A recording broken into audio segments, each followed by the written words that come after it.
जैसा कि हमने ट्रेनिंग में भी सीखा था कि पटना का जो डेमोग्राफी है ना, पटना के डेमोग्राफी में मोस्टली 3-4 टाइप के डोनर्स हैं। लाइक गवर्नमेंट सेक्टर है, प्राइवेट सेक्टर है, कॉरपोरेट्स हैं और सिविल सोसाइटीज है।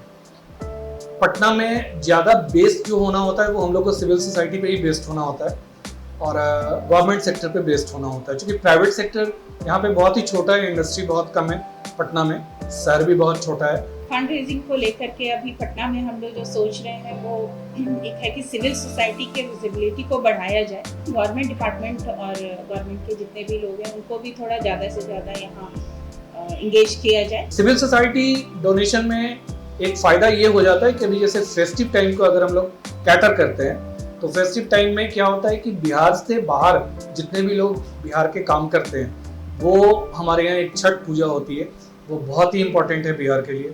तो उसमें वो सारे लोग लौट के आते हैं और मोस्टली लोग आते ही आते हैं, चाहे वो NRI क्यों ना हो, विदेश में भी रह रहे हैं वो भी आते हैं। तो एक फ़ायदा ये होता है कि अगर उस समय हमारी फुटफॉलिंग अच्छी रहती है और हमारा अप्रोच अच्छा रहता है और वो हमारे होम्स को विजिट करते हैं तो हमारे लिए एक अप्रोच खुल जाता है ऑल ओवर इंडिया के लिए। एक इमोशनल टच जो इन बच्चों के साथ उनका बनता है तो एक लॉन्ग टर्म हमारे साथ एक रिलेशन बनता है। सबसे बड़ा बेनिफिट जो हुआ कि लोग हमें अच्छी तरह से जानने लगे। आज के डेट में हमारी ये पहचान बन चुकी है कि हम अच्छी सुविधा प्रदान कर रहे हैं बच्चों को, एक अच्छे तौर तरीके से बच्चों को नर्चर कर रहे हैं और यहाँ हमारे संस्था का नाम जो है एक अच्छे रूप में लिया जाता है। अगर मैं प्लानिंग की बात करूं, अगर मैं प्रपोजल्स की बात करूं, अगर मैं प्रेजेंटेशन की बात करूं, अगर मैं प्रोडक्टिविटी की बात करूं, अगर मैं आउटपुट की बात करूं, तो ये सारे चीज़ हमारे अच्छे हुए हैं। इन चीज़ों को यूज़ करने से हमारा टाइम फ्रेम छोटा हुआ है, बहुत छोटे से टाइम में बहुत ज़्यादा प्रोडक्टिव होना वो मैंने सीखा।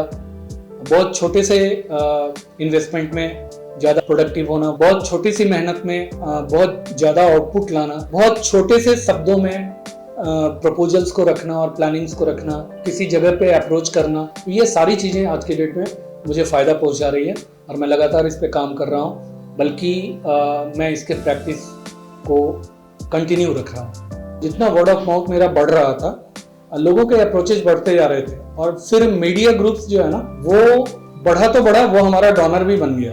अभी का सिचुएशन ये है कि मीडिया वाले हमको अप्रोच करते हैं, वो लोग इन बच्चों के इवेंट्स को, इन बच्चों के टैलेंट्स को और इन बच्चों की क्रिएटिविटी को और हमारी एक्टिविटीज़ को वो लोग बहुत ही अप्रिशिएट करते हैं और बहुत ही इसको जेन्युइन मानते हैं। अगर अभी की बात करें तो रेनबो होम्स प्रोग्राम का जो RMU sector, resource mobilisation unit जो है, वो आज के डेट में काफी मैनेज्ड हो गया है। पॉजिटिव डिफरेंसेस आए, हमारे डॉक्यूमेंटेशन, हमारा प्रेजेंटेशन अच्छा हो गया है। ये एक टीम वर्क है। मैं अगर इस टीम को लीड कर रहा हूँ तो हमारे साथ बहुत सारे लोग लगे हुए हैं। उनका पहले डोनर को एंटरटेन करना और आज के डोनर को एंटरटेन करना, दोनों में काफी फर्क आया है और अब वो एक स्टेप 2 स्टेप आगे जाके सोचते हैं कि वो सिर्फ डोनर को एंटरटेन नहीं करते हैं बल्कि उनके साथ एक लॉन्ग टर्म एसोसिएशन हो, इस तरीके से बात करते हैं। सबसे बड़ी बात है कि तीनों लेयर के चैलेंजेस में वो हमको सपोर्ट करते हैं। लाइक बच्चों का जो चैलेंज है, जो टीम का चैलेंज है और जो सोसाइटी का चैलेंज है, इस तीनों चैलेंजेस में हमको बहुत सारा सपोर्ट मिलता है। ट्रेनिंग का एक एक मोमेंट वैल्यूबल है। आपने जो भी सीखा, जो भी देखा वहां, उसका 25% भी अगर आप प्रॉपर्ली इंप्लीमेंट कर लेते हैं तो आप मान के चलो कि 75% का सपोर्ट ऑटोमेटिकली गेन हो जाता है।